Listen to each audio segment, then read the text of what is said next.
Ok, donc dans ce sujet, on vous donne la formule l'IMC, pour calculer l'IMC d'une personne, et puis le tableau pour interpréter ce que signifie l'IMC. Donc on va voir au fur et à mesure le sujet, je ne le connais pas, donc on va voir comment on peut le traiter. Claire mesure 160 cm et pèse 53 kg. Calculer son IMC, quelle interprétation peut-on en faire? Donc on y va, partie A.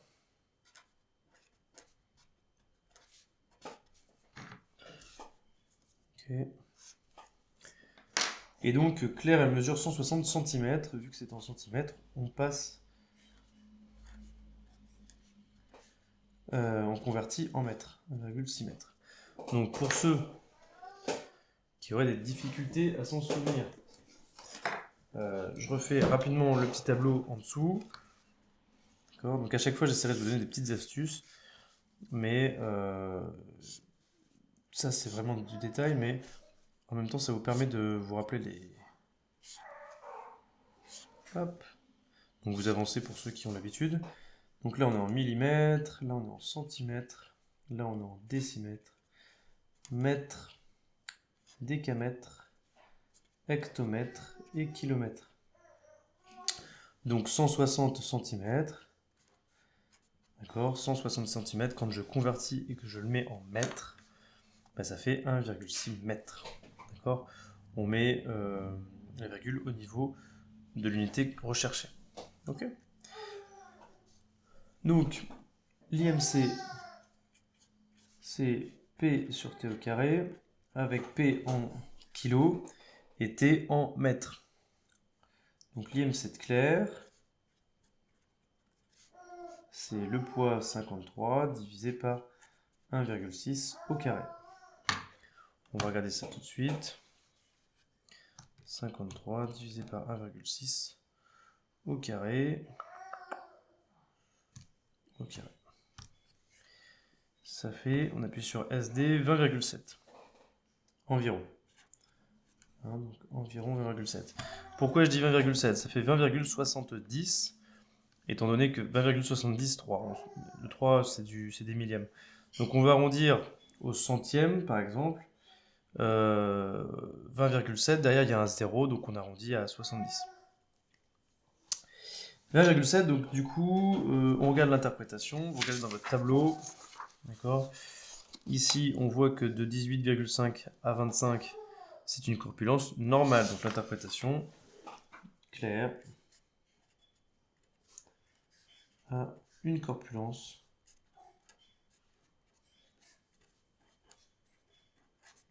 normale.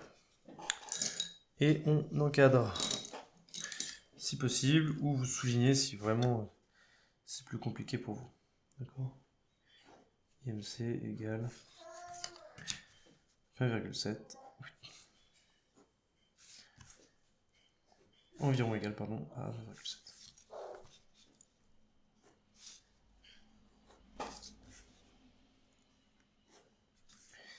Corpulence normale. Ok. On vous demande ensuite, on interroge 8 hommes. Donc, je reprends le sujet, on interroge 8 hommes sur leur masse et leur taille afin de calculer leur IMC. On obtient le tableau suivant. Donc, quelle formule a pu être écrite en D2? D2, c'est ici. Donc, on cherche la formule pour ici. Puis étirée jusqu'en D9 pour calculer l'IMC. Bon, déjà, c'est une formule. Une formule, ça veut dire qu'on va éviter des constantes. On va plutôt mettre des cellules. D'accord. Et ensuite, une formule, ça commence par un égal. Donc, on va avoir un égal. Et ensuite, ici, l'IMC, c'est le poids sur la taille au carré. Donc, le poids de cet homme numéro 1, il se situe en B2. D'accord. Croisement entre la colonne B et la ligne numéro 2. La taille, elle est bien en mètres, et elle se situe en C2. D'accord. Donc, question 2. A. On va écrire, donc dans D2, en D2, la formule c'est égal, donc B2, divisé par C2 au carré. Alors C2 au carré, Soit vous l'écrivez C2 au carré, comme ça. Moi, je suis d'avis de rajouter des parenthèses, mais c'est pas obligatoire. Mais je pense que ça vaut le coup de rajouter des parenthèses. Il faudrait que je vérifie sur le calque s'il y a besoin ou pas de les rajouter. D'accord? De façon à être sûr que le C2 au carré se fasse en premier avant la division par le quotient par B2. Enfin, le quotient avant que B2 divise C2. Et si on met pas les parenthèses, il risque de faire B2 divisé par C2 fois C2. En respectant les priorités opératoires. À voir. Ça, je ne suis pas convaincu des parenthèsages, il faut vérifier sur le tableur. Petit b. Parmi ceux qui ont été interrogés, quel est le pourcentage d'hommes obèses ou en surpoids? D'accord? Donc, hommes obèses ou en surpoids, l'obésité dans le tableau du dessus, c'est à partir de 25. D'accord? Donc, tous ceux qui sont à 25, de 25 à moins de 30, et à plus de 40 en fait. Donc tous ceux qui sont au-dessus de 25, ils sont obèses. Donc on va regarder combien il y en a qui sont au-dessus de 25. Il y en a un ici, il y en a un ici, il y en a un ici. Ils sont 3. Donc les personnes obèses, on peut l'expliquer rapidement, obèses ont un IMC supérieur à 25. 3 hommes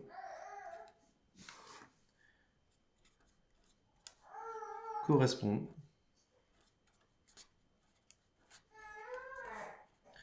à ce critère. Donc on va les convertir en pourcentage. 3 hommes correspondent à ce critère sur les 8. On peut mettre sur les 8 hommes interrogés. Sur les 8 hommes interrogés.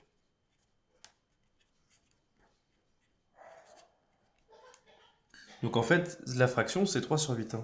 Si on regarde, tout simplement, hop, on va faire ça, tac. Donc 3 sur 8. Et vu qu'on le veut en pourcentage, on multiplie par 100. D'accord? Donc en gros, ça fait 3 huitièmes fois 100, 37,5.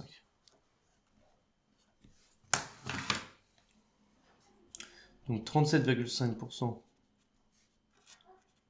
des hommes sont en surpoids ou obèses. Sont en surpoids ou obèses. Alors je reviens rapidement sur le calcul de pourcentage dans cet exercice. Il y a plusieurs façons de le voir. Soit vous vous dites le nombre d'hommes touchés sur le nombre d'hommes, enfin le nombre d'hommes en surpoids ou obèses sur le nombre d'hommes total, multiplié par 100, soit vous cherchez le sens, pourquoi on fait ce calcul-là. Alors je vais vite fait vous expliquer, donc une petite explication sur les pourcentages. Alors, bien sûr, si vous savez, vous passez l'explication. Attendez pas. Une petite astuce pour faire des pourcentages, c'est de faire un petit tableau. D'accord? Donc quand on commence, quand on a des difficultés avec cela. Donc les hommes qui répondent aux critères, donc surpoids ou obèse. D'accord? Et puis le total. D'accord? Donc là, c'est l'ensemble des hommes. Ah, vous entendez un petit son derrière, c'est sympa. Du coup, les hommes qui sont surpoids ou obèses, ils sont 3, sur un total de 8 hommes au total. Et quand on demande en pourcentage, ce qu'on cherche, en fait, c'est ni plus ni moins que le total sur 100. On ramène à 100 pour 100, d'accord? Donc si en fait, ils n'étaient pas 8 dans le groupe, ils étaient 100, ça correspondrait à combien d'hommes au total? Et donc là, l'idée, c'est de faire, par exemple, un produit en croix, d'accord? Et on fait 3 fois 100 divisé par 8. Ce qui revient exactement au calcul d'ici, 3 fois 100 divisé par 8. Et ça fait 37,5.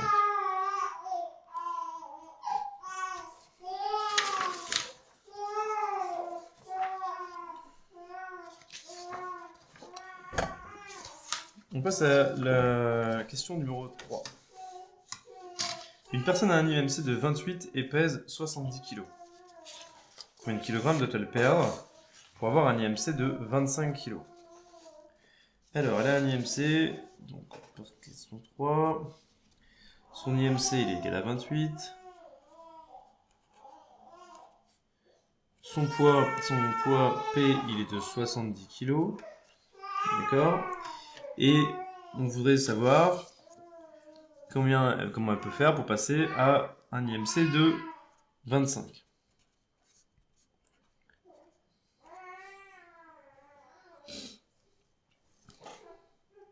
Alors, il n'y a pas de proportionnalité. Hein. Il n'y a pas de proportionnalité, il y a un carré qui arrive. Il n'y a pas de raison qu'il y ait une proportionnalité, donc on ne s'amuse pas à faire un produit en croix, par exemple ici. Moi, ce qui m'intéressera, c'est de savoir, par exemple, la taille. Ce qui m'intéresserait, pardon, c'est de savoir quelle est sa taille. Je le ferai comme ça. Donc, je me pose quelle est la taille de cette personne. D'accord? Et ensuite, puisque j'aurai la taille, ici je vais connaître sa taille, hein, la question précédente, ça va être la même, je vais pouvoir en déterminer le poids qu'elle devrait faire. Et ça va me dire, ensuite, dans un dernier temps, combien de kilos il faut qu'elle perde pour arriver à cet IMC de 25. On y va, on procède comme ça, et puis on va regarder ensemble.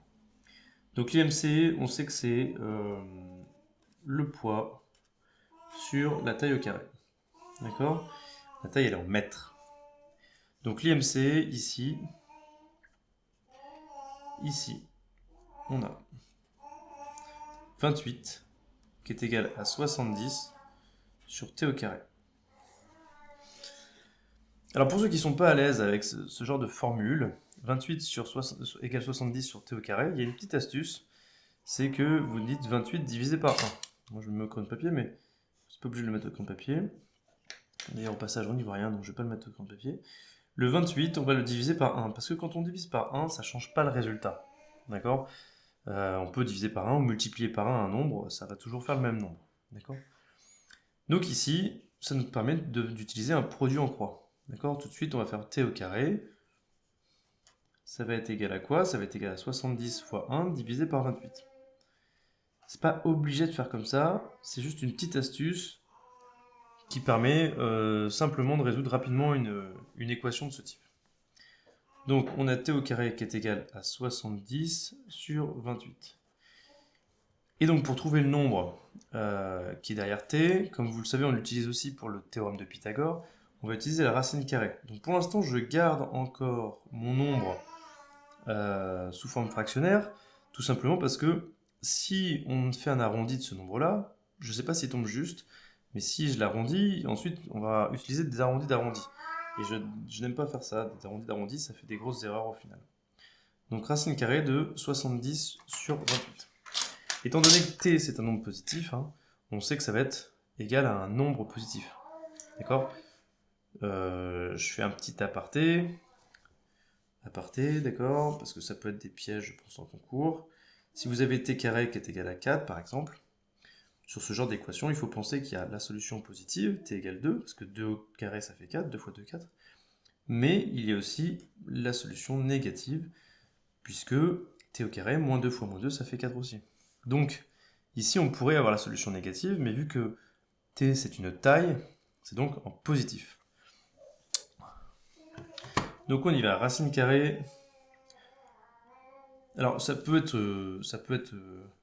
ici, par exemple, vous pouvez mettre t strictement supérieur à 0. Hein, d'accord?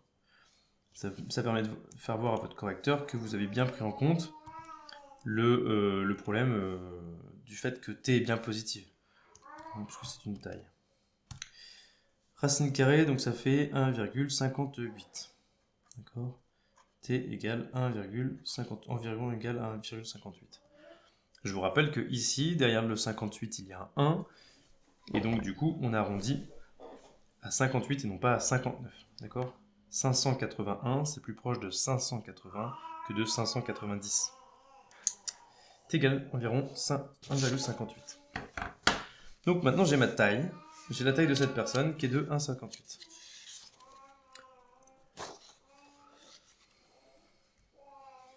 Ok. Donc il me fallait bien la taille. Donc maintenant, je veux que l'IMC soit égal à 25. J'ai la taille, donc il me reste à calculer le poids. Donc IMC égale à 25. La taille, elle est égale à 1,58, donc on va prendre l'environ, environ égale à 1,58. Donc du coup, ici, on a 25 qui est égal à P sur 1,58 au carré. Même astuce que tout à l'heure, vous avez bien compris l'idée. Je divise par 1 et j'obtiens P qui est égal à 25 fois 1,58 au carré, divisé par 1. Au passage, le divisé par 1 ne sert pas à grand chose, hein, comme on l'a vu, mais c'est pour la petite astuce du produit en croix. Allez, on y va, 25. Hop. 25 fois 1,58 au carré. Là, ici, je ne mets pas le divisé par 1, puisque ça ne va pas changer mon nombre. Ça fait 62,41. 62,41. P environ égal à 62,4. Donc, on obtient que pour qu'elle ait un IMC de 25, d'accord, il lui faudra peser 62,4 kg. On peut l'écrire pour que le correcteur sache ce que l'on a fait. D'accord, pour obtenir un IMC égal à 25, sachant qu'elle mesure 1,58 mètres, cette personne devra peser 62,4 kg. Donc, or, elle pesait avant 70 kg, donc là, maintenant, on fait 70 moins 62,4, ça fait 6, 7,6. Donc, elle doit perdre.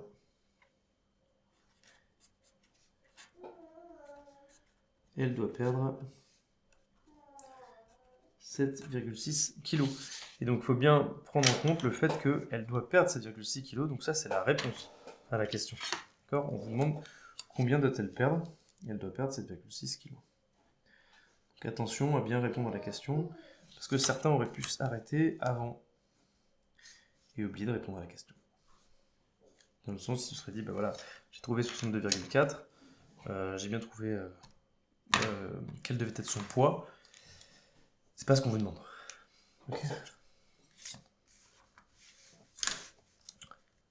Bien. Ensuite, on y va ensemble. Quelle masse minimale et quelle masse maximale peut avoir une personne mesurant 1,72 m pour avoir une corpulence normale? Okay. Donc, une corpulence normale, si on prend le sujet, il faut que l'indice, l'IMC, soit entre 18,5 et 25. D'accord ? Donc, on va le préciser au correcteur, comme quoi on a bien regardé dans le tableau, parce que probablement qu'il y a des points pour cette réponse. Donc, 4 pour avoir une corpulence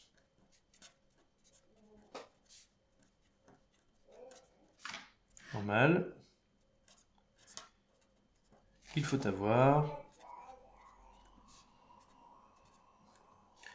on ne dit pas une IMC mais un IMC, un indice de masse corporelle, oui, donc un indice de masse corporelle, compris entre 18,5 et strictement inférieur à 25. D'accord ? Donc là, il doit être compris entre 18,5 et strictement inférieur à 25. Ça, c'est la première des choses. Donc on vous dit que la personne, elle mesure 1,72 m. Donc la taille de la personne, T égale 1,72. On pense bien que c'est en mètres, hein, d'accord ? Donc là, c'est déjà en mètres. Donc il n'y a pas de problème. 1m72, et puis l'IMC doit être compris entre 18,5 inférieur ou égal à 25. D'accord? Alors si vous n'êtes pas sûr, le strictement inférieur, je ne suis pas sûr que ça serve vraiment pour l'instant, mais ici on est mis à moins de 25. D'accord? Donc ça veut dire que 25 n'est pas compris dedans. Et pour être sûr et pour vérifier, j'ai jeté un œil. Ici, vous avez le strictement inférieur qui revient. D'accord? Donc si vous regardez le sujet après, un petit peu après, vous voyez qu'il y a bien des stricts. D'accord? Ok.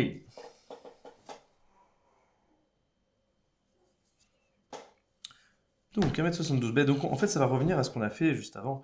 C'est-à-dire que si l'IMC il veut si on va prendre le minimum, d'accord?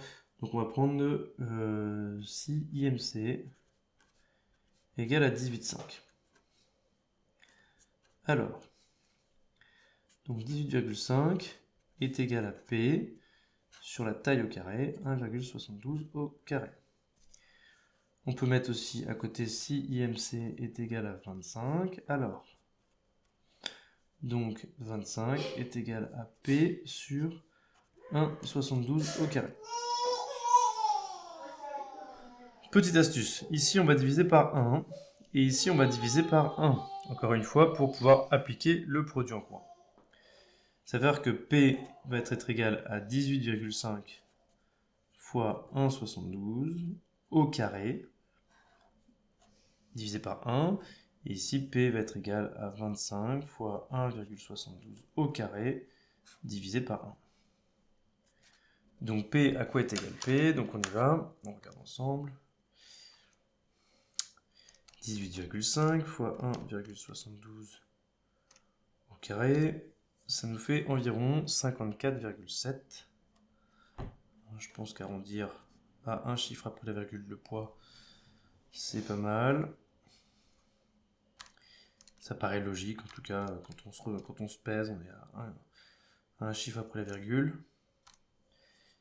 Et puis ensuite, 73,96. Alors là, ce qui est intéressant, c'est que vous êtes à 96. Je ne sais pas si vous voyez bien. 73,96. Donc, on va se poser la question, est-ce que 73,96, est-ce que c'est plus proche de 90, 73,90, ou 74? Et là, en l'occurrence, 96, c'est plus proche de 100, donc on va arrondir à 74. Donc P environ égal à 74. D'accord? Parce qu'on arrondit. Donc ici,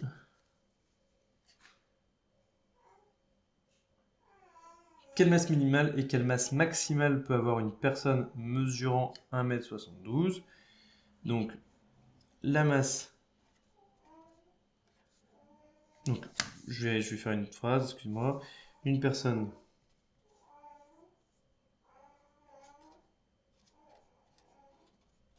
mesurant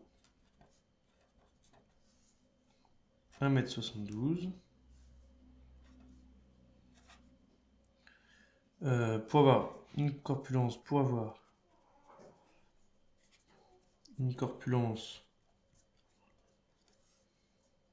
normale, entre guillemets, doit peser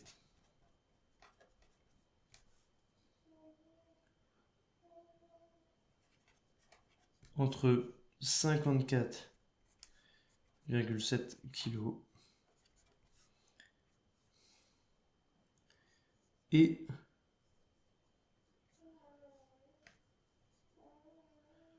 74 kg. Voilà.